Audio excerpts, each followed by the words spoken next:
RDC est une et indivisible. Que la population répondante, c'est qu'il faut tout arrêter pour faire face à cette situation. Et que nous ferons de cette terre richement bénie un réel havre de paix, de prospérité et de progrès social.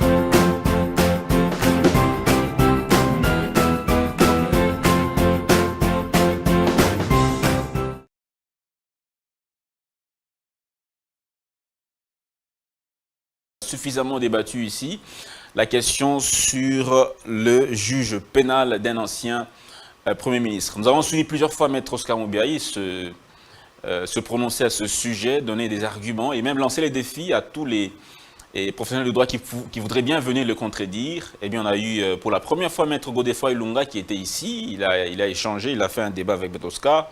Voilà un autre défi qui sera peut-être élevé, on ne sait pas, on va suivre le débat par le professeur Carlos Moupili, lui qui est pénaliste, qui va donc se prononcer sur cette question d'apporter de la lumière. Eh bien, la contradiction, les contradictions, c'est dans la contradiction que jaillit la lumière, dit-on. C'est pour cela que nous organisons ce débat. Je m'en vais présenter mes invités déjà. Je commence avec notre invité du jour, qui fait ses premiers pas ici chez nous, à Congo Buzz, professeur Carlos Moupili. Bonjour, professeur. Bonjour, monsieur Dan, ça fait longtemps quand même. Ça fait longtemps. Je salue aussi mon confrère Oscar Moubiaï. Okay. Très content de vous voir parce que vous nous avez écrit, vous avez dit que vous n'étiez pas pour, vous ne partagez point du tout les points de vue que développait Maître Oscar Moubiaï, surtout particulièrement sur la question du juge pénal d'un ancien Premier ministre. Et vous avez dit que vous avez des arguments contraires à ce que Maître Moubiaï a avancé. Eh bien, aujourd'hui, vous allez nous les présenter. Vous avez la parole. Oui, évidemment. Bon, je n'étais pas d'accord avec lui, et surtout lorsqu'il rejetait en totalité le point de vue ou les positions défendues par le professeur émérite Nyabirungu, et même le professeur émérite Mampouya. Aussi, je n'étais pas aussi d'accord parce qu'on était vexé dans notre corps du fait que la titraille. Les titres aussi et aussi bon, c'était d'une manière de manquer aussi la considération à ces aînés qui nous ont formés et qui font la fierté pour notre pays. Donc moi je viens, je suis juriste et je suis de la société civile, je viens parler droit, science et non faire la politique. Voilà un peu, parce que vous savez que vous êtes plus suivi et que l'émission telle qu'on vous avait enseigné à l'IFASUC, le média a 3 missions. La première mission, informer, former, divertir. Dans le cadre de votre émission, vous excluez seulement le divertissement, mais cette émission retient l'information et la formation. Merci beaucoup, professeur Carlos Moupili, pour cette entrée en la matière. Je salue, avant de vous repasser la parole, je salue Maître Oscar, notre permanent sur Congo Buzz. Bonjour Maître Oscar, c'est toujours un plaisir de vous avoir ici chez nous. Ben, écoutez, monsieur le journaliste, c'est un plaisir partagé, surtout à ce jour. Il est plus grand pour moi et je crois pour nos téléspectateurs de voir enfin un professeur accepter de venir à la contradiction et nous saluons cela. Et quand je dis professeur, parce que vous dites professionnel du droit, non, il ne faut pas qu'on entretienne des confusions. Il y a ce que l'on appelle professionnel du droit, que je suis comme avocat. Et il y a ce qu'on appelle les scientifiques, donc les théoriciens, là, cette double qui casquette. ne sont pas professionnels du droit, qui sont des professeurs, assistants, chefs de travaux et consorts. Là, cette double casquette, maître. Je n'ai pas fini. Je Allez-y, voulais que j'apporte cette précision qui est détail pour vos téléspectateurs. Tout le monde n'est pas professionnel du droit, n'est-ce pas? Tout juriste n'est pas professionnel du droit. Pour paraphraser les grands professeurs Mbata, tout juriste n'est pas professionnel du droit, mais tout professionnel du droit est juriste. Ça signifie que l'on est professionnel du droit que quand on exerce la profession, n'est-ce pas, du droit, notamment les avocats, les magistrats. Les professionnels ne sont pas des professionnels du droit, mais sont des scientifiques, donc des théoriciens. Ça, c'est une première mise au point qu'il fallait. Une deuxième mise au point qu'il nous faut encore. Le professeur auquel on aurait manqué de respect et de considération, qu'on voudrait aujourd'hui rétablir par les professeurs, leurs collègues, je crois qu'en science, il n'y a pas un problème de respect. Ça s'appelle l'argument d'autorité qui a été banni depuis le Moyen-Âge. En science, il n'y a pas de hiérarchie, il n'y a pas de grands frères en science. Et des idées scientifiques. Il n'y a pas, non, ça c'est vos mentalités révérentielles. Oh. Non, il n'y a pas de... Il n'y a pas d'aînés scientifiques. Il n'y a pas de droit d'aînés en science. Il n'y a pas de hiérarchie en science. Ça s'appelle argument d'autorité. En science, on est tous les mains sur les épaules des géants. Et on apprend toujours. Et on se cultive par la contradiction. Voilà pourquoi j'accepte cette contradiction. Et donc, je n'ai pas manqué de respect aux professeurs qui enseignent depuis 30 ans. Mais j'ai tenu à ne pas laisser passer leurs mensonges scientifiques ou leur hérésie. Et donc, de ce point de vue-là, sur la question que nous débattons de professeur de procès Matata, encore faudra-t-il dire, je n'ai rien contre Matata, ce n'est pas, comme on dit, acharnement. Matata, je ne le connais pas, ni d'Adam, ni d'Ève. Mais simplement, nous ne pouvons pas laisser les hérésies s'installer. Et donc, à partir de là, ces professeurs ne font pas la fierté, ils ont fait la honte. Voilà un peu ce que je tenais à dire. Il ne faut pas venir dire ici, les professeurs qui ont toujours fait la fierté. Non, ils ont fait s'ils ont toujours fait la fierté, sur cette question, ils ont fait la honte. Et on va les démontrer tout à l'heure quand on va d'abord aborder les points sur lesquels nous sommes d'accord, parce que tout à l'heure en débrief, avec les profs, on s'est mis d'accord sur certaines hérésies proférées par ces professeurs-là, notamment les professeurs Mampouya. D'accord. Mais s'il vous plaît. On va y revenir, mais S'il vous plaît. on va commencer déjà le débat. Où vous non, voulez, on n'est pas encore dans le débat, mais il dit en science, il n'y a pas des aînés, il n'y a pas des cadets. Non. Il y a des aînés, il y a des cadets. Et même en droit, il y a des échelons. Parce que le droit, c'est toute une discipline scientifique. Lorsqu'on dit scientifique ou une connaissance scientifique, c'est l'ensemble des connaissances acquises, apprises d'une manière systématique, additionnelle, basée sur des arguments probants. Et pour ceux qui ont fait le 3e cycle, ils savent qu'il y a un séminaire sur l'épistémologie et l'évolution des savoirs. Et là, on présente que la connaissance se trouve à 3 niveaux. Il y a la connaissance pratique, il y a la connaissance scientifique et il y a la connaissance philosophique. Donc, Monsieur Dan, ça c'est quoi?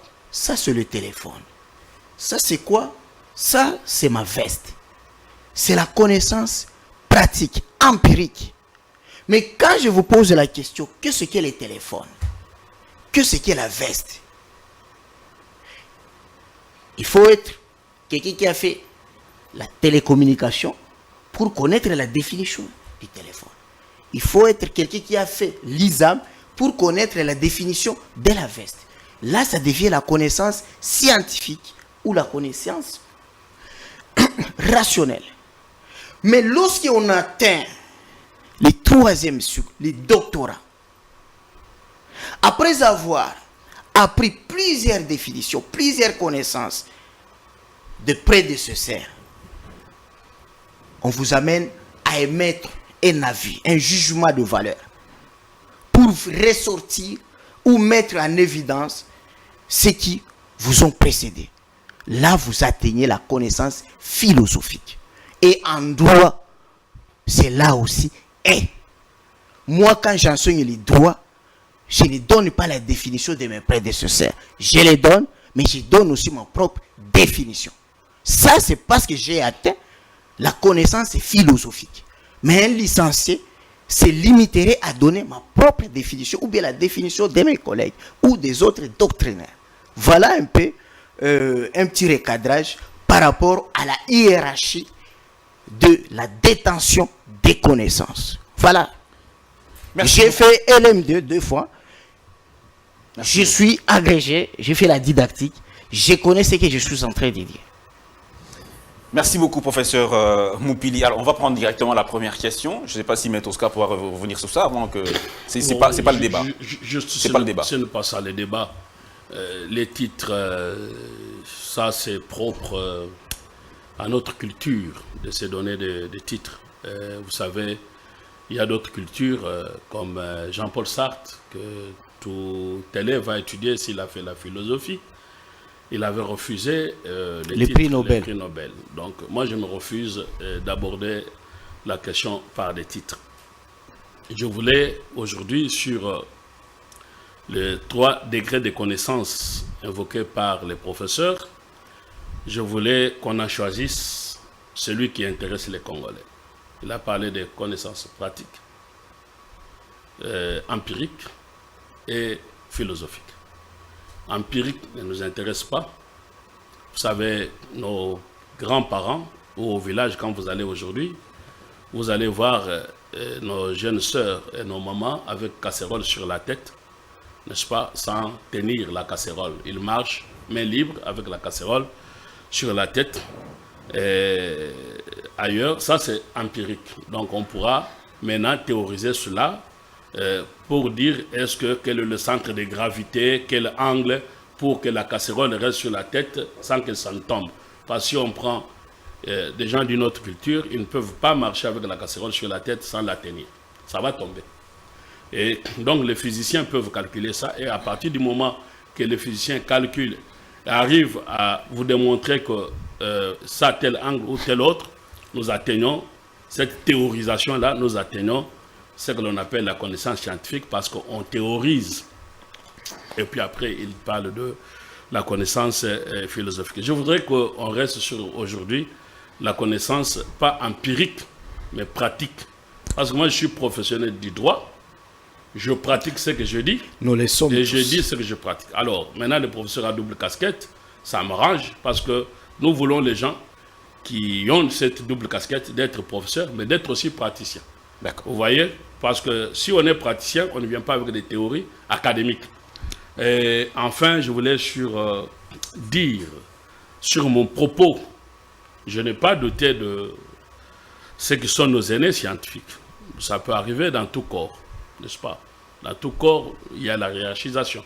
Mais en science, quand je dis qu'il n'y a pas de hiérarchisation, ça veut dire qu'il n'y a pas d'argument d'autorité. Vous ne venez pas dire, moi je suis votre aîné, et croyez à moi, non. Même votre étudiant peut développer une théorie qui remet en cause. Et d'ailleurs, les professeurs apprennent de leurs étudiants, les bons professeurs. Et dire qu'un licencié en droit ne peut pas donner une autre définition que celle de son professeur, si vous enseignez vos étudiants de cette manière-là, cher professeur, convenez avec moi que vous êtes en train de tuer la nation. À l'université, on apprend aux gens de raisonner, pas de réciter des poèmes. Donc, quelqu'un qui est licencié en droit, ce que vous appelez aujourd'hui master, c'est un scientifique de part. Quand l'université, c'est, comme on dit, hein, l'univers des connaissances, on doit apprendre aux gens de réfléchir, de raisonner. Et c'est ce qui va faire qu'ils arrivent à développer leur thèse. Mais maintenant, de là, dire que les licenciés, ils doivent répéter comme les corbeaux et les renards. Si vous dites ça à nos enfants, je crois que vous rendez mauvais service à la nation. Et enfin, quand vous dites que vous êtes professeur agrégé, je ne sais pas trop. Au Congo, on ne prépare pas les concours d'agrégation. Parce qu'être professeur agrégé, ça veut dire qu'on a passé un concours d'agrégation. Au Congo, il n'y en a pas. On est professeur par nomination d'un ministre, par arrêté ministériel. Dans d'autres pays, comme la France, d'où vous venez, on prépare un concours d'agrégation. Je ne sais pas si vous avez... Parce qu'en science, on ne peut pas venir affirmer des choses. S'il vous plaît, c'est important. En science, on ne peut pas venir affirmer des choses. Et on doit avoir l'honnêteté scientifique. Un professeur agrégé, c'est celui qui a passé les concours d'agrégation. À ma connaissance, le professeur en face de moi ne l'a pas présenté. D'accord. Merci beaucoup. Ah, s'il vous plaît. Non, s'il vous plaît, un point. On peut pas tourner autour de ça. Oui, c'est ça. C'est quelque chose de dire. Il faut qu'on avance. Mais je suis d'accord avec lui sur un point. Est-ce qu'on peut aller Parce sur, qu'avec le système LMD, le sujet d'aujourd'hui, parce qu'on a, j'ai l'impression qu'on va pas- les on va savoirs pas plus- est plus partagé. de temps sur, Écoutez un peu. c'est pas ça le sujet, en fait. Mais seulement qu'il faut admettre que pour ceux qui ont fait la didactique des disciplines, ok, ils savent très bien que il y a le diagramme qu'on dit. Ce que c'est le maître doit être plus grand que ce qu'il enseigne. D'accord. Et c'est ce qui fait que ne peut évaluer l'autre qu'il a bien dit, il a mal écrit, que c'est lui qui connaît plus que celui-là. Très bien. On va C'est maintenant pour ce qui fait que lorsqu'un primérien professeur.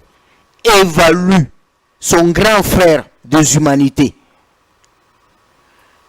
il regarde son grand frère est en train de faire un TP, 1 moins 2, ça donne moins 1. La soustraction dans Z.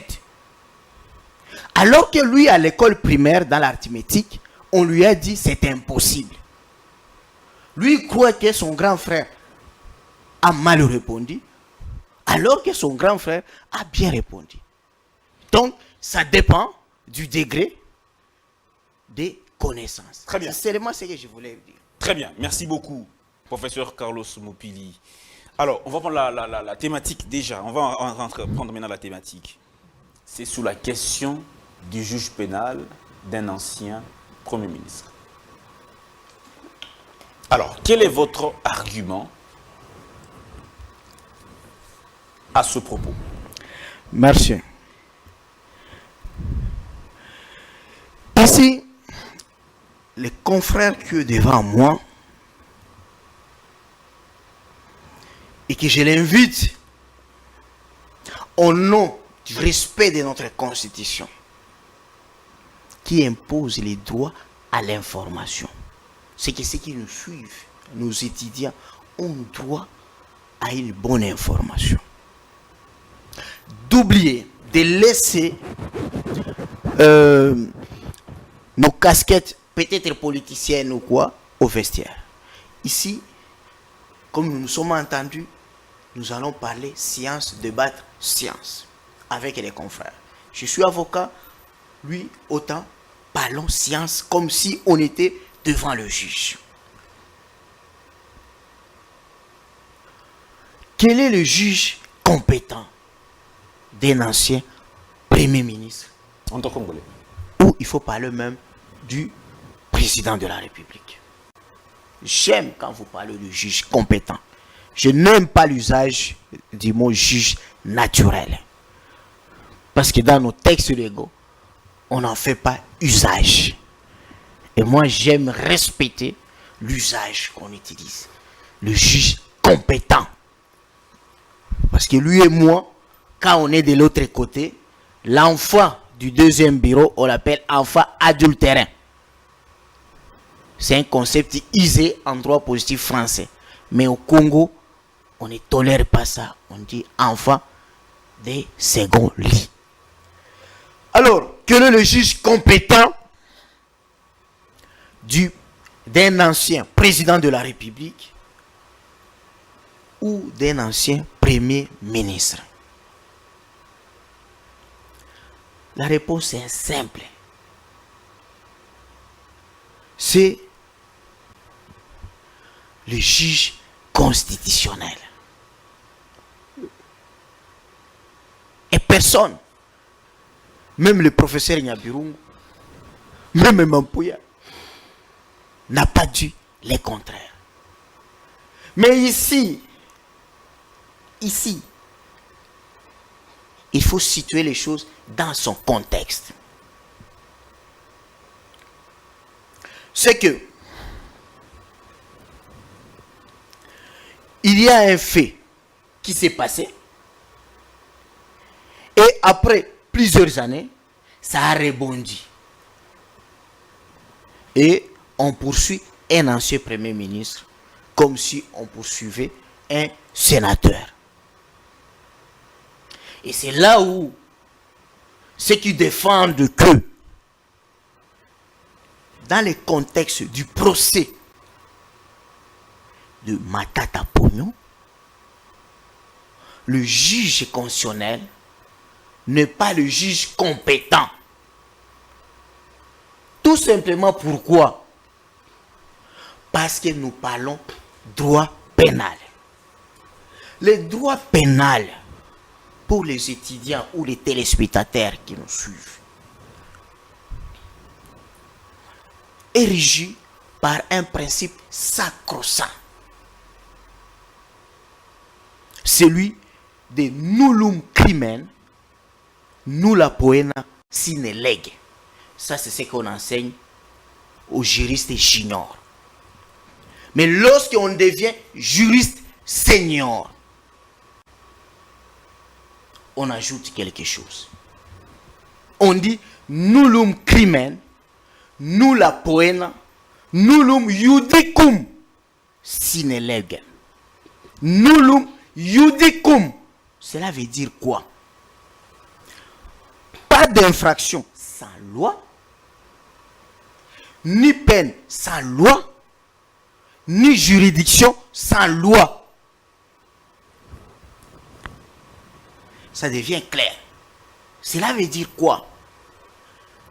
Le droit pénal, c'est un droit mixte. Lorsqu'on interroge les sous-divisions, il y a les droits publics et il y a les droits privés. Le droit public a comme principe l'incompétence. Le droit privé a comme principe la capacité.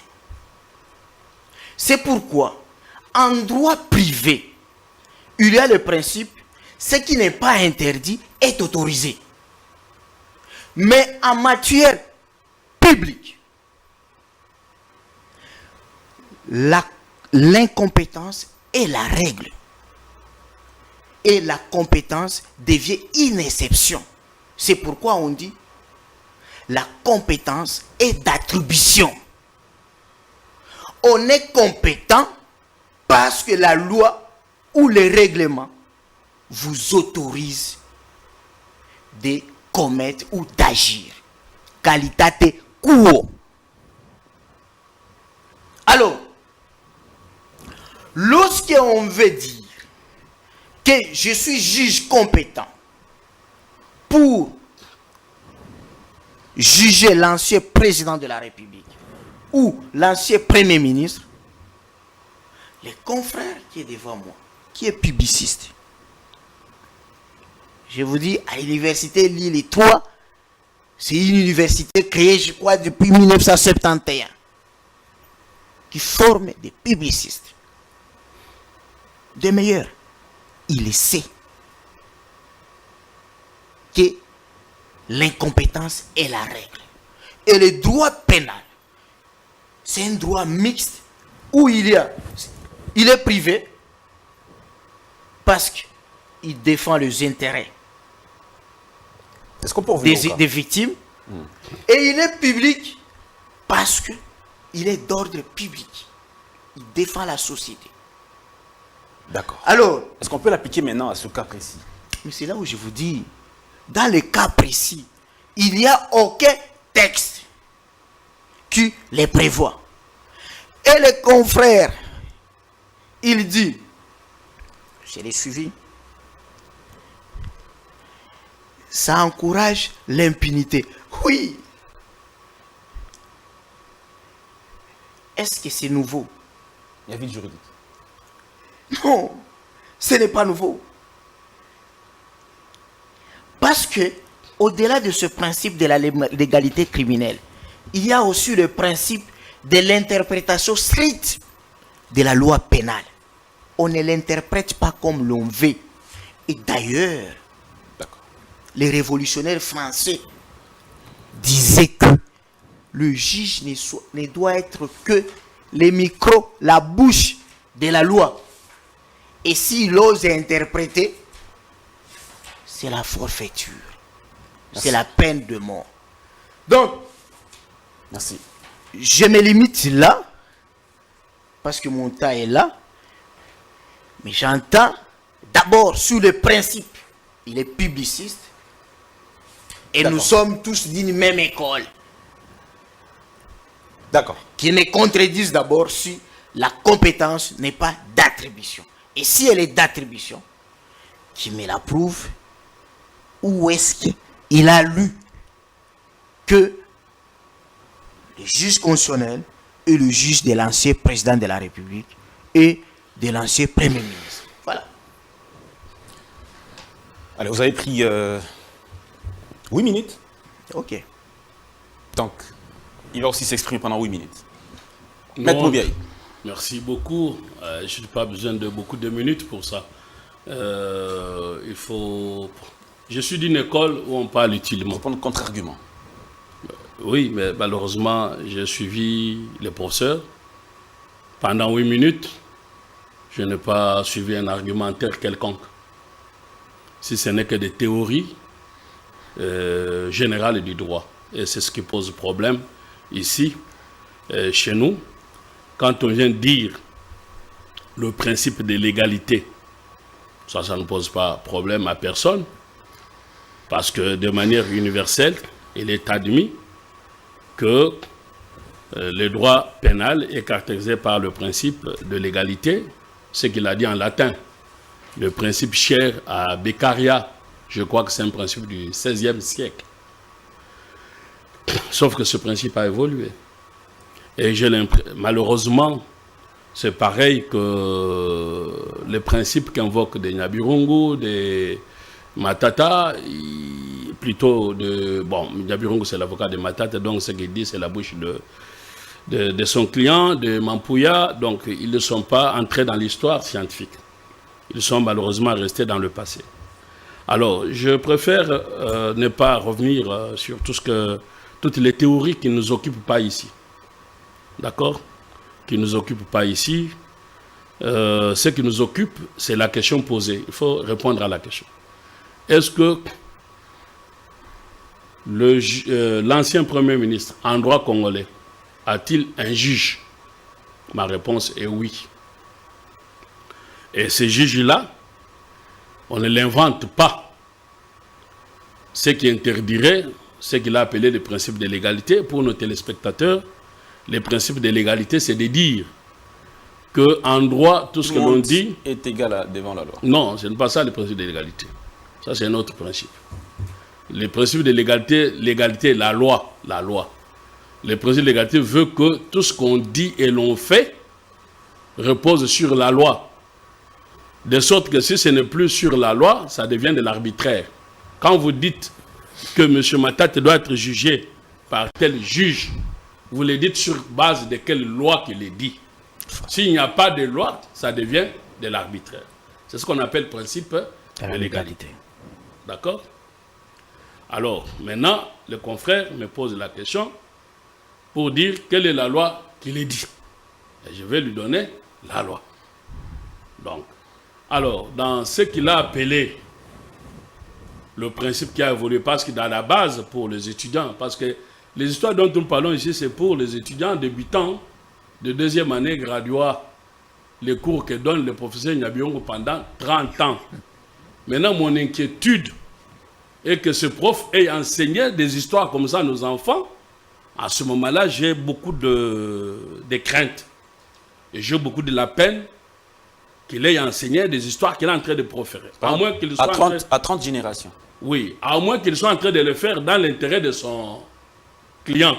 Maintenant, comme j'ai son disciple devant moi, comme j'ai entendu un autre disciple qui est passé sur d'autres chaînes, et comme tous se réclament disciples de Nyabirungu, j'apporte la preuve directement ici que la loi le dit. Donc, d'abord, il fallait que, pour besoin de pédagogie, qu'on explique ce que c'est le principe de l'égalité. Donc, à la base de ce principe inventé pour lutter contre l'arbitraire, la loi d'Italien, aux Okisinga, Nazokisiyo, il n'y a pas de loi. Il y a eu un Italien, Beccaria, du nom de Beccaria, au XVIe siècle, pour dire qu'on quitte l'anarchie. Il a dit non, on ne peut pas décider sans la loi, sinon c'est l'arbitraire. Voilà. Et donc, il a inventé ce principe qui est à la base un principe du droit pénal de fond et puis qui a évolué pour qu'on l'étende à ce qu'il a appelé pas de juge sans loi. Ok? En même temps, dans l'évolution des choses, j'ai vu qu'il a un peu dit des choses ou comme quoi, par exemple, que le juge est l'esclave de la loi. C'est que Mampouy a dit. Non, ça, ce sont des choses vraiment qui étaient admises à la Révolution française. Ok? Ce sont bon. Je vois que le prof est d'accord avec moi. Donc, qu'ils arrêtent de raconter l'histoire du XVIIe siècle. C'est révolu, on n'en parle plus.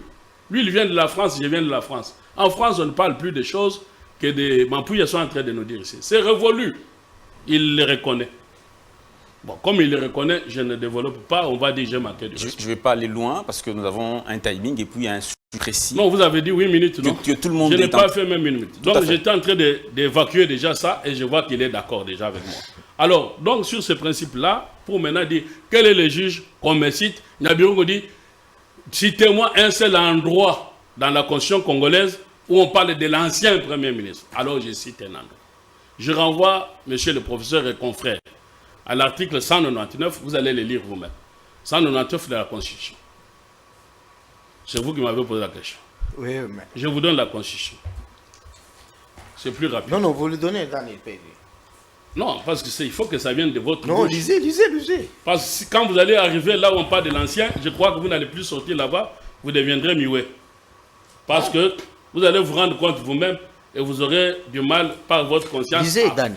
à prononcer. Dan, tenez, 199, et ne nous perds pas le temps, s'il te plaît. Nous devons aller vite. Il y a beaucoup de choses et je crois que vos téléspectateurs attendent. Lisez seulement les derniers alinéas là-bas. Article 199. de la Constitution. Alinéa 5. Constitution. Dans les 30 jours suivant la fin des fonctions. Bon, qu'on se mette d'accord déjà. Parce que, comme il est scientifique, nous devons rester scientifiques. On peut discuter, on ne peut pas ne pas être d'accord ici, mais il y a des choses sur lesquelles on ne peut plus discuter. C'est ce qu'on appelle les termes de référence.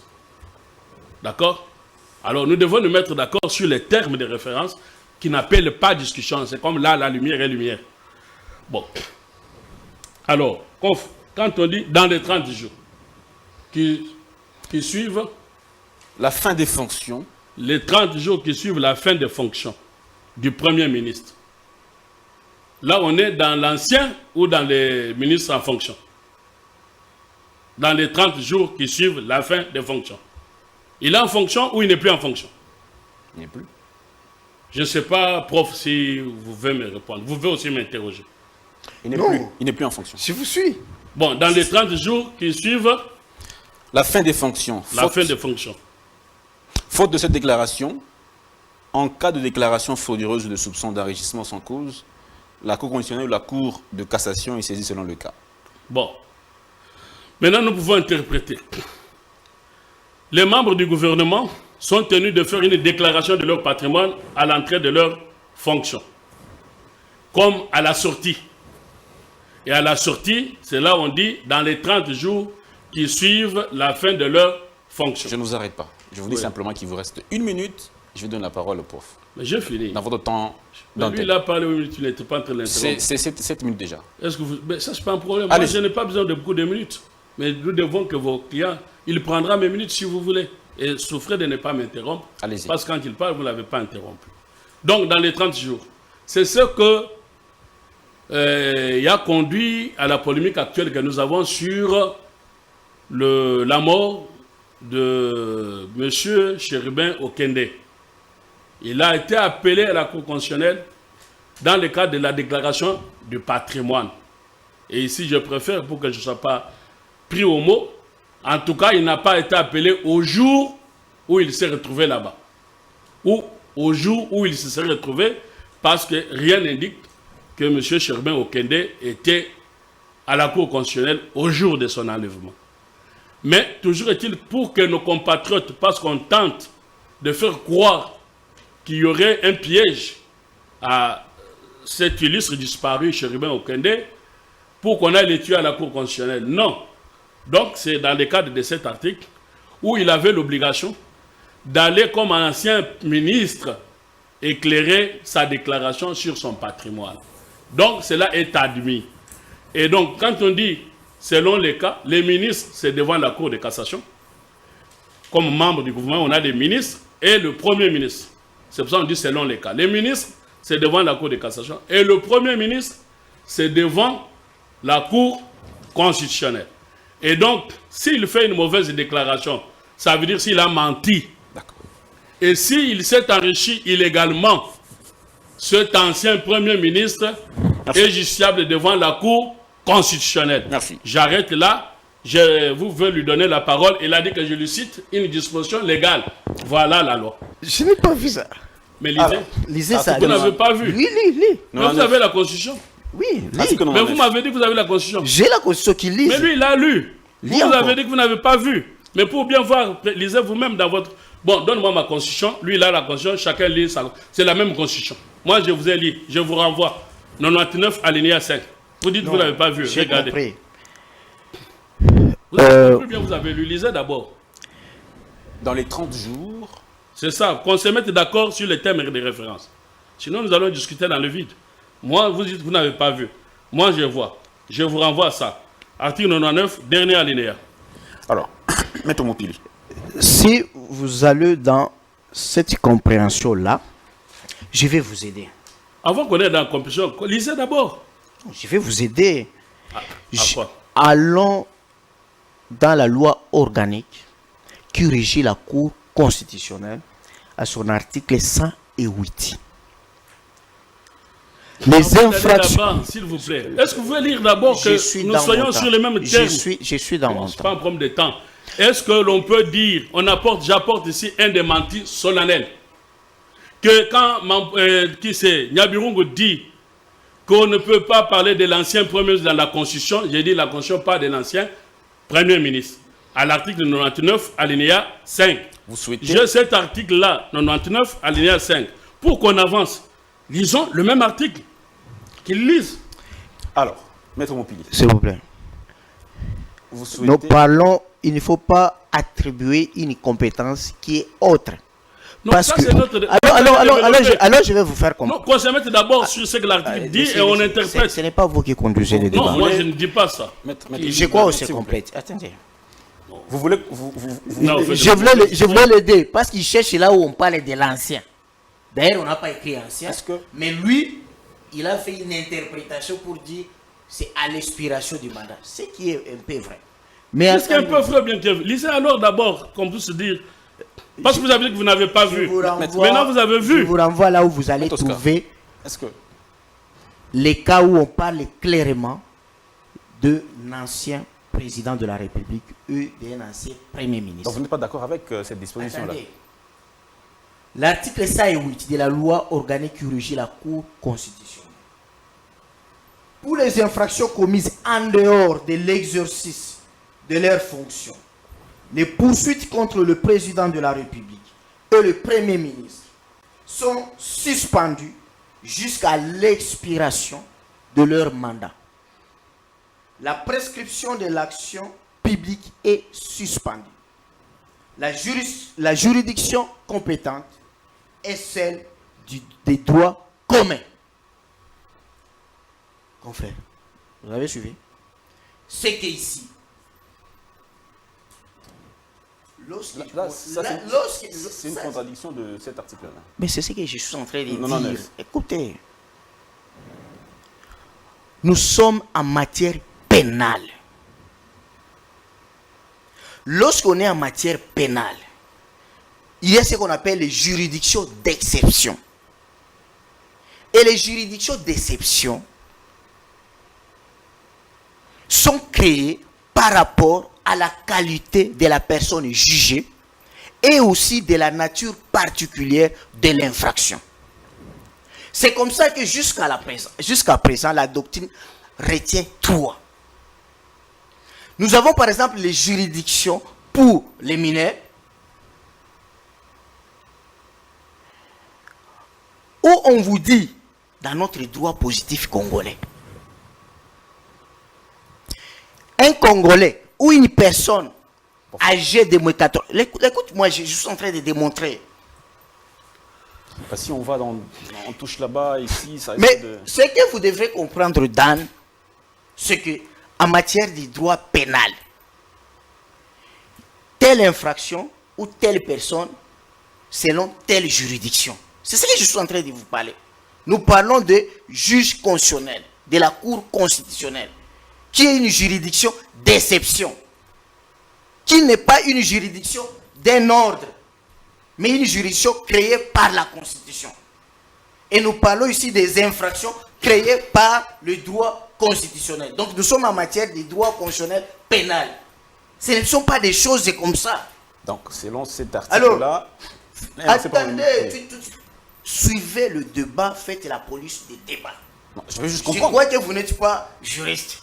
Suivez Je ne suis pas juriste. Alors mais... vous ne pouvez pas comprendre les choses qu'on fait déplacer de haut en bas. Ok? Vous risquez d'attraper les surménages pour rien. Alors, je suis venu ici pour d'ordre pédagogique. Vous ne comprenez pas, suivez. Ce n'est pas que parce que quand vous n'intervenez pas, c'est que vous n'êtes pas un bon présentateur. Non, ça c'est quoi? C'est-à-dire juste quoi? une précision, maître. Oui. Parce que selon l'article que vous avez lu là, selon cet article-là, le juge de l'ancien Premier ministre, c'est...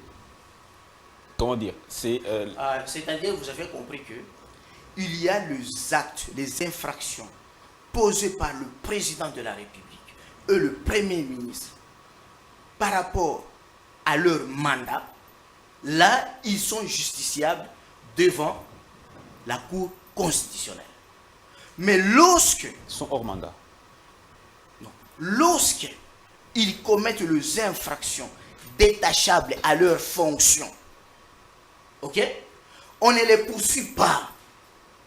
On attend à l'expiration de leur mandat et ils seront poursuivis par des juridictions de droit commun. Est-ce que vous avez compris la différence? C'est-à-dire, il y a les infractions posées par le président de la République et son Premier ministre à tête terre. C'est pourquoi on dit à l'exercice de leurs fonctions. Mais il y a d'autres infractions, mais qui ne sont pas détachables à leurs fonctions. Là, vous entendez la fin de l'expiration du mandat. Et ce n'est pas une impunité. En France, l'article 67 de la Constitution française, le président de la République est irresponsable. Il n'est pas responsable des actes posés dans l'exercice de son mandat. En France. C'est pourquoi je vous parle que je voulais développer quand est-ce qu'on parle des juridictions d'exception. Lorsqu'on parle de juridiction d'exception, comme je vous parlais de juridiction pour les mineurs. Parce que lui, son problème c'est quoi? Il est en train de lutter contre l'impunité. Je crois que c'est ça. Pourquoi quelqu'un commet un forfait et on va le laisser comme ça? Alors que l'objectif constitutionnel, selon mon confrère, nous devons combattre l'impunité. C'est ce que je suis en train de démontrer. Que non. Parce que pour les juridictions politiques, par exemple, en France, nous avons évolué. Nous sommes en avance par rapport en France. Une minute. Oui. Une minute. Oui. Clairement, dans le cas, si on prend un cas précis, le cas de l'ancien Premier ministre, M. Matata Ponyo, quel est son juge pénal? Ah, très bien. Pour les cas d'espèce, il n'y a pas un juge pénal pour le Premier ministre Matata Ponyo. Dans l'affaire Bouka Ngalonso. Vous pouvez le prouver, article par article? Ce n'est pas moi de le prouver, nous sommes en matière publique. Lorsqu'on est en droit public, en droit pénal, il faut que la loi prouve, ok, que Dan vous disait que... Attendez, je vais vous faire lire. Pour finir, Ahmed, s'il vous plaît. Vous avez beaucoup de temps. Pour finir. Et puis l'exemple, l'exercice est simple, peut-être pour comprendre un peu les choses. Vous savez, dans la Bible, Jésus, on l'a amené chez Caïphe. Caïphe ne l'a pas jugé parce qu'il a estimé qu'il n'était pas compétent. Il l'amène chez Pilate. Pilate, il examine les faits. Il dit non, non. Il le renvoie chez le roi Hérode. Hérode, il dit non, non. Il renvoie encore chez Pilate. Maintenant, on alourdit l'accusation pour dire celui-ci, il provoque les actes de rébellion. Merci beaucoup, maître. Et c'est là où Pilate va dire non. Il peut fonder sa compétence. Donc, merci beaucoup. Lorsqu'on parle de la compétence d'une juridiction, Pour chuter, oui. il faut que ça soit clairement dit. Quand vous allez dans la Constitution, Vous voulez laisser un peu de temps? Terminez, s'il vous plaît, il m'a maître. dit, il me donne son... 30 secondes, s'il vous plaît, parce qu'on Alors, on est ici. vous avez pris 10 minutes déjà. La Cour constitutionnelle est le juge pénal du président de la République et du Premier ministre pour les infractions politiques de haute trahison, d'outrage au Parlement, d'atteinte. Ok, on continue. Et aussi, pour terminer, S'il vous plaît, chutez vraiment. qu'est-ce qu'on dit? La décision de poursuite ainsi que de mise en accusation du président de la République et du Premier ministre sont votées à la majorité de 2/3 de membres du Parlement composant le Congrès suivant la procédure prévue par le règlement intérieur. Le congrès, il faut qu'il y ait congrès. C'est-à-dire quoi? Ici aujourd'hui, nous avons le procureur général près la Cour constitutionnelle Merci. qui a déjà saisi Merci. la Cour constitutionnelle. Suivez, je ne sais pas si vous suivez. Or, la procédure qui lui est reconnue, c'est à 2 niveaux. Premier niveau, selon la Constitution, il doit d'abord obtenir l'autorisation des poursuites ou devant les congrès. Les congrès, c'est-à-dire l'Assemblée nationale, le Sénat réunis et D'accord. après le vote, 2/3 lui accordent l'autorisation. Merci. Il vient, il fait l'instruction. Merci beaucoup. Lorsqu'il retient des charges Très bien. au-delà de tout doute raisonnable, il revient encore au congrès Très bien. pour obtenir Merci. l'autorisation des poursuites. Merci. C'est là maintenant qu'il peut fixer D'accord. les dossiers à la Cour constitutionnelle. Merci beaucoup. Maintenant, je pose la question. À l'heure où nous parlons, le procureur général a déjà fixé les dossiers à la Cour constitutionnelle. En se basant de quel texte, de quel article? Les confrères est là. Merci beaucoup. Merci, Lui, il lit toujours ce que nous, on n'a pas lu. Bon, Maître Oscar. vous refusez volontairement. Bon, j'aurais dû mettre fin Non, à l'émission. Il En m'a ce qui me beaucoup concerne. dérangé. Qui ça? Moi? Oui. Mais il fallait que je vous relance un peu pour que le débat soit beaucoup plus compréhensible. Ok. Alors, Maître Oscar Moubiaï. Est-ce que je peux maintenant parler? Vous avez compris, vous avez dit que vous venez de la France. En France, on ne coupe pas la parole. Vous avez parlé pendant 10 minutes, je ne vous ai pas interrompu. Je demande au modérateur de faire pareil. Quoi qu'il arrive, je parlerai moins de temps que vous. Il a mis combien? 10 minutes? Non. Combien il a mis de temps? Allez-y, Maître. Allez-y, Maître. Non, mais s'il vous plaît, S'il vous plaît, on Maître. vous suit. S'il vous plaît. Dites-moi, S'il il a vous- mis combien de temps pour que je Allez-y. calcule le mien? Il a mis combien de temps? Allez-y, Maître. Allez-y, s'il Mais vous plaît. vous avez chronométré, non? Vous avez dit 10 minutes qu'il a mis, c'est ça, non? Allez-y, Maître, s'il vous plaît. Non, ça me permet, moi, de savoir mon temps. Ok, Il oui, a mis 10 combien de minutes. temps? 10 minutes aussi. 10 Mais minutes. pourquoi vous êtes de mauvaise foi? Je ne suis pas de mauvaise foi, Maître. Attendez, sur les choses évidentes, vous... Je ne suis pas de mauvaise C'est foi. vous qui l'avez dit. 10 minutes. Vous avez dit qu'il a 10 dit... minutes. Alors, ça me permet, moi, de Allez-y. comprendre. D'accord, Pourquoi allez-y. vous faites la mauvaise foi? Ah, qui est de mauvaise foi? Vous, comme lui, vous êtes de mauvaise foi? Vous me dites 10 minutes, je vais savoir combien il a mis comme minute. Allez-y. Vous jouez au chrono, non? Vous êtes l'arbitre. Allez-y, maître. Ah, écoutez, mais allez-y. Je n'irai pas à votre rythme. Je suis un homme libre. Laissez-moi gérer mon temps. Bon. J'aurais mis fin vraiment. J'ai de la peine. J'ai de la peine pourquoi? Parce que quand on parle science, il y a l'honnêteté scientifique. Nous avons l'article 99, alinéa 5. Je renvoie les confrères à cet article, il dit « Je n'ai pas vu ». Bon, pour qu'on avance, il faut éclairer l'opinion. Vous l'avez vu ou pas? Tout le monde qui nous suit à la télévision verra cet article. Il n'y a que lui qui ne le voit pas. Bon, s'il est frappé d'aveuglement maintenant, scientifique, comment je ferais? Parce que ça existe, il dit qu'il n'a pas vu. Bon, merci qu'il porte les lunettes maintenant. Il peut voir. Et je souhaite, avant qu'on avance, qu'il lise ça. Moi, je lirai aussi les articles s'il me renvoie. Parce qu'on ne va pas parler en l'air. Est-ce qu'il peut lire? Vous souhaitez lire? Parce qu'il me demande de lire ça. Les téléspectateurs peuvent croire qu'il y a quelque chose de bon ou qu'on cache ici ou des trésors.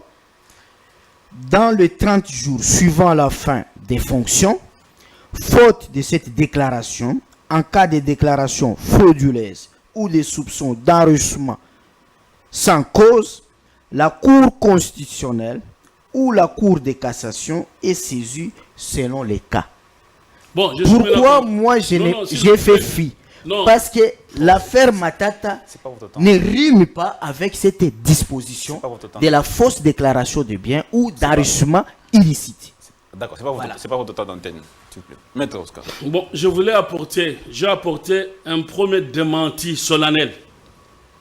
Ici que quand le prof Nyabirungu dit qu'il n'y a pas l'ancien premier ministre dans la Constitution, bon, il aurait bien voulu que nous soyons, même à l'école maternelle, hein, le français est une langue riche.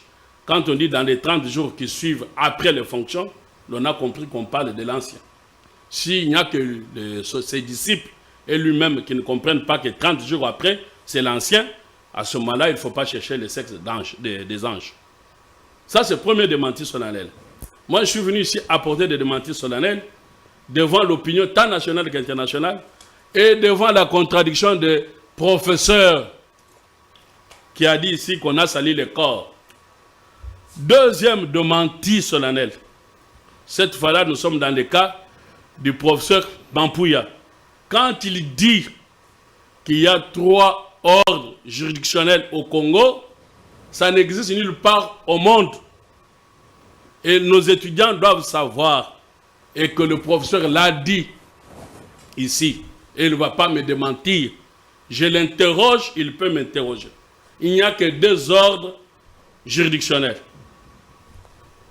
administratifs et judiciaires. Et encore, les 2 ordres, administratifs et judiciaires, c'est dans un système dit dualiste, ça veut dire 2. Mais il y a des systèmes monistes où il n'y a pas 2. Et le 2 là, c'est d'ailleurs que la France qui parle de droit administratif, qui est une exception d'ailleurs française. Bon, bref, je demande maintenant au prof. Est-ce qu'en droit congolais, il y a 3 ordres juridictionnels? Je crois qu'il m'a dit, il va être honnête avec moi, il va vous dire non. C'est en tout cas un professeur digne de son nom, venu de France comme il l'a dit. S'il m'a dit 3, je déchire ma robe. Il est là. Mampouy a dit il y a 3. Et on entend aujourd'hui les juristes congolais disent il y a 3 ordres. Non. Juste une réponse par rapport à ça. J'ai fait la France. Les grands professeurs du monde nous ont enseigné. Il n'y a que 2 ordres de juridiction. On parle de la règle de la dualité juridictionnelle. Donc, il y a l'ordre judiciaire sous l'autorité de la Cour de cassation. Non, et au Conseil d'État. L'ordre judiciaire. Ah, quoi, oui. Et l'ordre administratif sous l'autorité des conseils d'État. La Cour constitutionnelle, vous êtes dans mon temps. C'est une juridiction créée par la Constitution. Mais ce n'est pas Mampouya qui l'a dit. C'est une faute des droits qui a été constitutionnalisée et vous les trouverez dans l'exposé de motifs. Bon, très bien. Une faute de droit qui a été constitutionnalisée, une faute donc de rédaction. Non, Ça Bon, se est-ce que trouve je peux dans parler? l'exposé des motifs. Est-ce que je peux parler? Mais dans la révision, il faut commencer par là. Il faut enlever ça. Prof, Bon. s'il vous plaît. Donc, vous savez, je suis celui qui prône Bossembe à son honneur, m'appelait parfois géniteur de la 4e République. Donc, si vous êtes d'accord qu'on révise la Constitution, moi, je ne parle pas des révisions constitutionnelles, je parle de la modification.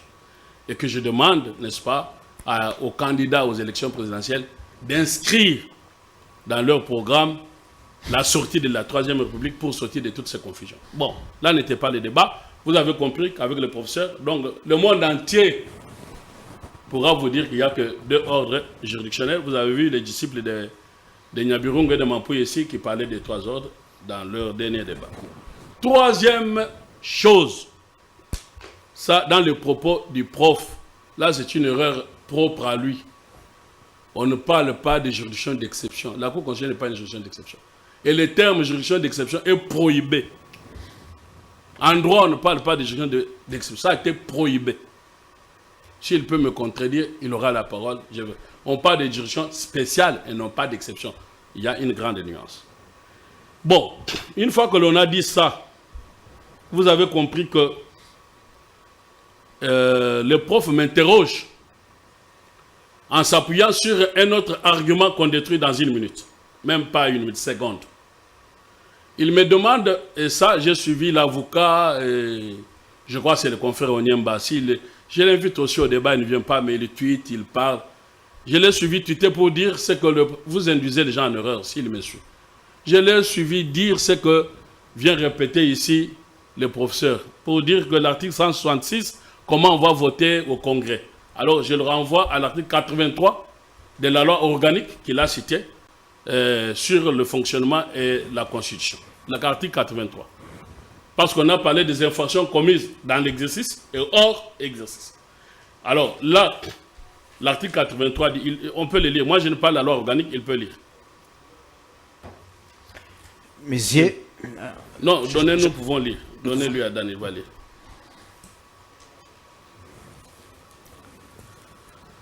Article 83. Oui. Vers la fin.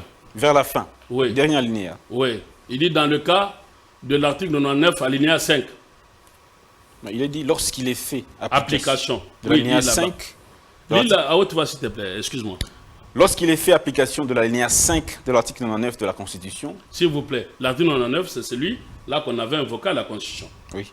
Où il y a fausse déclaration, où il y a eu vol. Vous avez été ancien Premier ministre comme Madal, vous avez volé. Et quand vous avez volé, vous faites une fausse déclaration. Vous vous êtes enrichi. On doit vous poursuivre. C'est l'article 99. Okay. Alors, allez-y maintenant. Lorsqu'il est fait application à cet article, pour la procédure, on prévoit quoi? La Cour est saisie aux fins des poursuites pénales à la requête du procureur général agissant d'office ou sur plainte. Arrêtez-vous là-bas, c'est tout.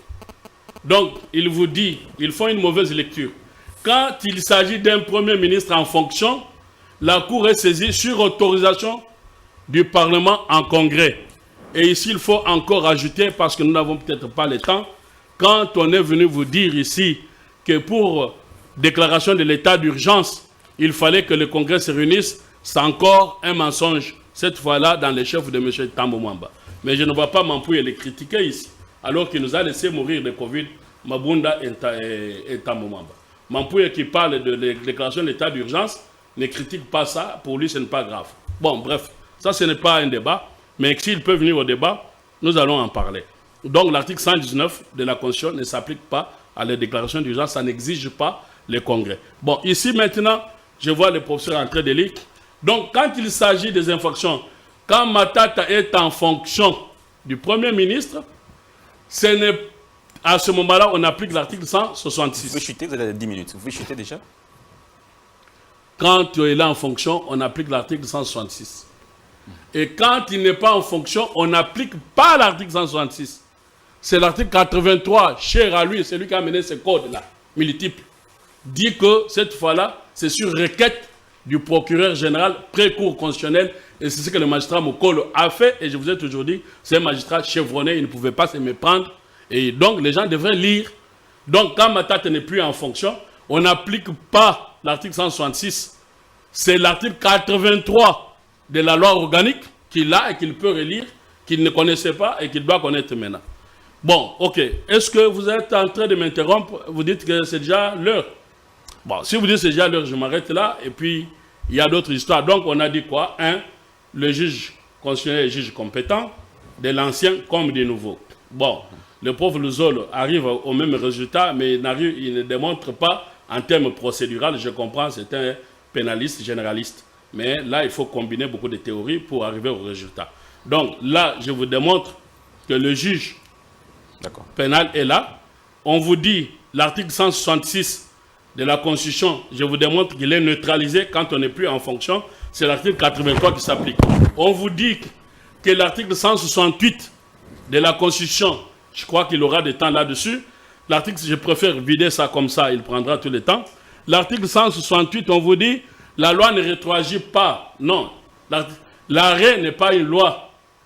L'arrêt est une jurisprudence et encore un démenti formel. Quand Mampouy a dit, lui, il va ne pas me contredire. Quand le prof Mampouy dit que la jurisprudence n'est pas une source de droit, c'est une aberration, une hérésie. Donc, l'article 168 qu'il lise matin, midi, soir, cet article-là ne s'applique pas parce que c'est un article réservé à des décisions de fond. Or, l'arrêt Kaloba n'est pas une décision de fond et même alors, la jurisprudence en droit rétroagit. Donc, voilà un peu ce que je peux lui dire en bref. Et l'article 168, c'est une copie conforme de l'article 162, non plutôt 62 de la Constitution française. Et quand il vous dit qu'en droit français, le président de la République n'est pas pénalement poursuivable et irresponsable, bon, je ne sais pas quelle est l'interprétation, il vient d'une autre France que la mienne. Vous savez tous que sur le Chirac a été poursuivi pour sa gestion à la mairie de Paris. Bon, maintenant l'article qui dit là, il est lit mal. Quand vous descendez l'article 68, tout de suite, définit mieux les choses. Bon, on dit que les ministres sont poursuivis pour les actes accomplis au moment de leur fonction, même quand ils n'y sont plus. C'est ce que notre article 164 a repris pour dire qu'on est poursuivi pour les actes accomplis au moment. Maintenant, il vous amène une théorie des actes détachables qui est une théorie de droit administratif. Merci beaucoup. En droit pénal, on ne parle pas d'actes détachables. En droit pénal, on parle d'avoir agi hors mission. Merci beaucoup. Et c'est ce qu'on retraduit par l'article 164 dans l'exercice ou à l'occasion. Voilà, je crois avoir fini, mais malheureusement, le temps semble nous faire défaut. Mais vous avez compris, moi ici, je suis sur les affirmations faites par le fameux professeur que j'ai détruit. Je pourrais souhaiter que le prof nous épargne un peu des théories académiques. Bon, les gens ne vont pas suivre. S'il veut des théories académiques, je l'invite à ma conférence tenue ce samedi, que je vais tenir à l'UPC. Là, ils peuvent venir. Nous allons ouvrir les débats le matin au soir sur les académiques. D'accord. Mais professeur, lui dit que je suis dans des théories. Pourtant, c'est lui qui est dans des théories. Et il ne choisit que les articles et même pas lire toutes les dispositions, mais il choisit même les mots que lui voit chouchou et il se limite là. pas beaucoup de temps. Hein, alors, allez droit au but. D'abord, lorsqu'il veut dire que non, on dit juridiction spécialisée et non d'exception, je vous en prie de considérer que ce sont des concepts d'autorité. Je ne peux pas me tromper parce que j'ai fait mon temps pour apprendre, interroger la doctrine. On parle de juridiction d'exception. Juridiction spécialisée, c'est dans une autre juridiction. C'est comme ici, au Congo, nous avons un projet de loi sur les juridictions mixtes et spécialisées. C'est-à-dire, ce sont des juridictions dans d'autres juridictions, mais avec une spécialité, et cela est défini dans une compétence matérielle. Mais ici, c'est pourquoi je vous disais de ne pas m'interrompre, on parle de juridiction d'exception, c'est par rapport à la qualité de la personne jugée et aussi de la nature particulière d'une infraction. Parce qu'en droit pénal, une infraction ou un fait infractionnel peut changer la qualification selon la victime, selon l'auteur. Lorsque c'est Dan que j'adresse des propos qui frisent son honneur. Dan à qui j'adresse, pas que Je parlais de Dan à qui j'adresse. Là, j'ai fait injure publique. Mais si je le fais, si la victime n'est plus Dan ou n'est plus confrère Oscar, ça devient, par exemple, c'est le président de la République, les mêmes mots injuriés, le même propos injurié, la qualification change, ça devient offense au chef de l'État. C'est la même chose. Une infraction qui n'existe pas en droit pénal congolais. Ça existe. Ça existe. Lis-moi, ça existe. Alors, deuxième chose. 2 minutes pour finir, s'il vous plaît. Lorsque vous parlez, par exemple, de habit de confiance. L'habit de confiance, c'est le même fait du détournement de deniers publics. Mais maintenant, je reviens. Les confrères, ici, ils évoquent l'article 83. Oui. Vous pouvez lire ça. Qui fait un raccordement frauduleux. Lisez, s'il vous plaît. Le titre, c'est de la déclaration du patrimoine familial. Même quand nous apprenions les titres de la déclaration du patrimoine familial. Est-ce que l'affaire Boukangalonzo, c'est une déclaration du patrimoine familial? Donc, moi, je ne peux même pas aborder dans ce sens-là. Mais je reviens dans la procédure pénale. En France, lorsque j'ai dit nous sommes avancés qu'en France. En France, le président de la République n'est pas responsable de tous les actes posés dans l'exercice de ses fonctions. Et si il fait un manquement grave à l'encontre de son devoir, donc la haute trahison, le président, il sera devant la haute cour. Et la haute cour, quand vous entendez de la haute cour en France, quelle est la procédure? C'est d'abord soit une chambre réunie et qui se prononce en 2 tiers. Nous sommes au Congo. Et puis nous allons dans l'autre chambre. C'est-à-dire c'est le congrès. Parlons du Congo. Qui est la haute cour et cela est présidé par le président de l'Assemblée nationale. Nous sommes en France. Mais comment en France on poursuit un membre du gouvernement? Comment on poursuit l'air Matata Pogno en France? Pour finir, s'il vous plaît. Je vais finir. Pour dire que nous sommes avancés. En France, d'abord, on présente la plainte devant la commission de requête.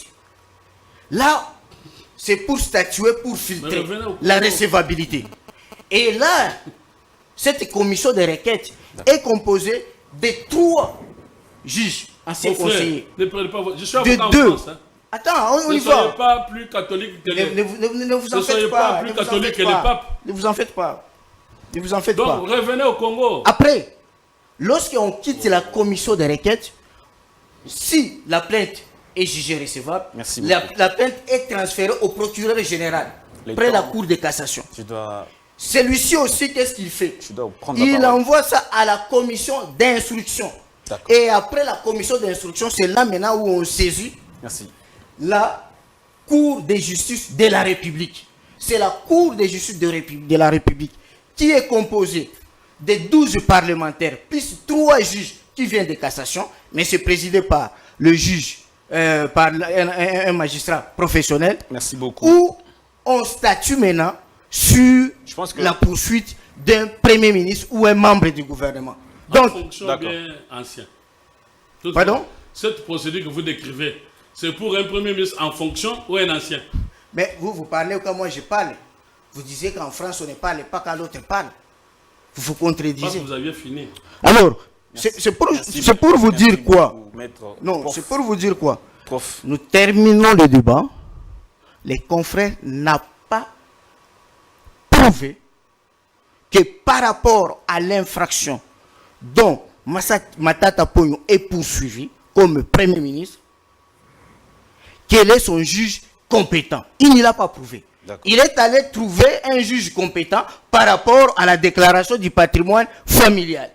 Mais par rapport à l'affaire dont on juge les détournements des deniers publics, les confrères ne m'ont pas rencontré. Merci beaucoup. Et là, l'honnêteté scientifique, il doit quand même les reconnaître. Maître, concluons, puis on va... En conclusion, encore faudra-t-il que le sujet scientifique comme ceci ne peut pas être abordé dans moins d'une heure et dire qu'on conclut. C'est ça.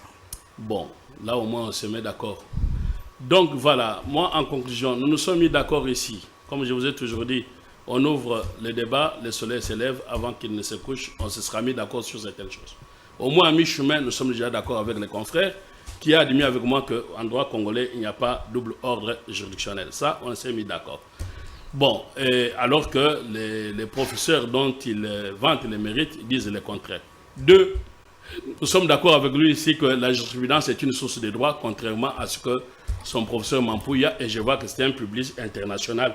C'est ça le problème où il y a des confusions. Quand on transpose des choses internationales en droit interne, on se perd sur des terrains. Je crois que le confrère, il a été enseigné par Mampouya, sont des internationalistes. Il devait s'abstenir. Non, ici je suis dans le droit pénal, confrère. Non, mais vous êtes internationaliste, vous m'avez dit. Je suis, oui, mais... Mampouya, il est internationaliste. J'ai trois mois. Bon, là, ce que vous avez, ce n'est pas ça le problème. Mais vous êtes aussi publiciste, non? La question est... Mais vous débattez sur le droit pénal. La question est-ce que la jurisprudence est une source de droit ou pas? Parce que nous sommes dans des conclusions. Vous pouvez me répondre? Vous avez intérêt de parler quand vous parlez. Le confrère fait la mauvaise foi. Parfois, il ne voit pas. Tantôt, il devient aveugle, tantôt, il devient muet. Bon, c'est à son honneur. Les téléspectateurs vont nous juger. Donc, jurisprudence source de droit. Et comment on va dire, deux ordres juridictionnels. Voilà à mi-chemin sur le temps que nous étions partis, les points sur lesquels nous sommes tombés d'accord. Les points sur lesquels il a fait de discussion, on jugera.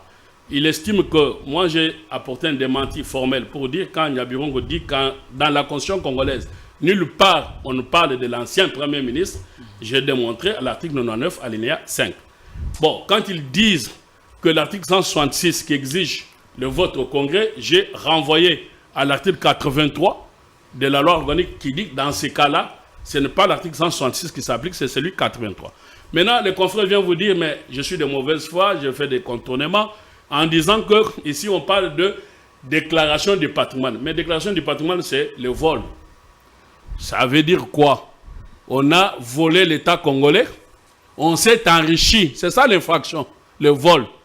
Et l'infraction dont Matata est poursuivi au niveau de Bukangolonzo, c'est quoi? Détournement, vol, tout ça, c'est des infractions de même famille. Donc, à l'article 99, alinéa 5, il s'agit du vol du trésor public.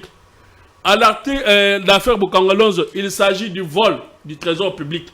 Dans l'affaire 1000 écoles, zaïrianisation, il s'agit du vol. Ça veut dire, je dis quoi ici, en un mot, et en conclusion, je milite, comme il l'a dit, pour mettre fin à l'impunité et pour protéger la richesse de nos enfants. Les dirigeants politiques doivent arrêter de voler l'argent du contribuable. Voilà ma lutte. Et c'est en cela, quand on me dit que je suis Tshisekediste, que j'ai acclamé, parce qu'avec Tshisekedi, impunité zéro, l'état des droits en marche, et c'est pour ça que j'ai mis l'état des droits en marche. Le reste, c'est académique. J'invite tout le monde à la conférence, samedi, à l'UPC. Ce sera non-stop devant les étudiants.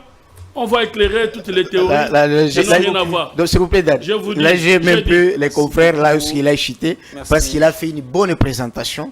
Il défend ce qu'il dit, il défend l'état du droit et il veut lutter contre l'impunité. Mais ce qu'il faut admettre que le droit pénal n'est pas une vengeance de l'État, mais une réaction sanctionnatrice organisée dans le respect du droit de l'accusé.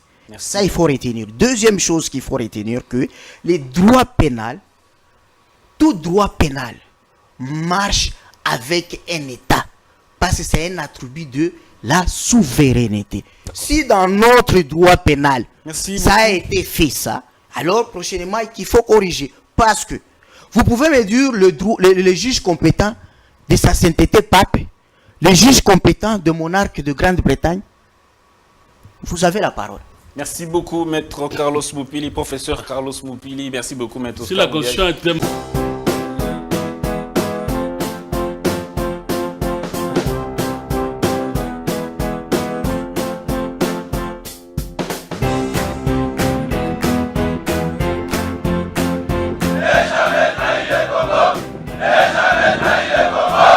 La RDC est une et indivisible. Et la population de Tonon, c'était il faut tout arrêter pour faire face à cette situation. Et que nous ferons de cette terre richement bénie un réel havre de paix, de prospérité et de progrès social.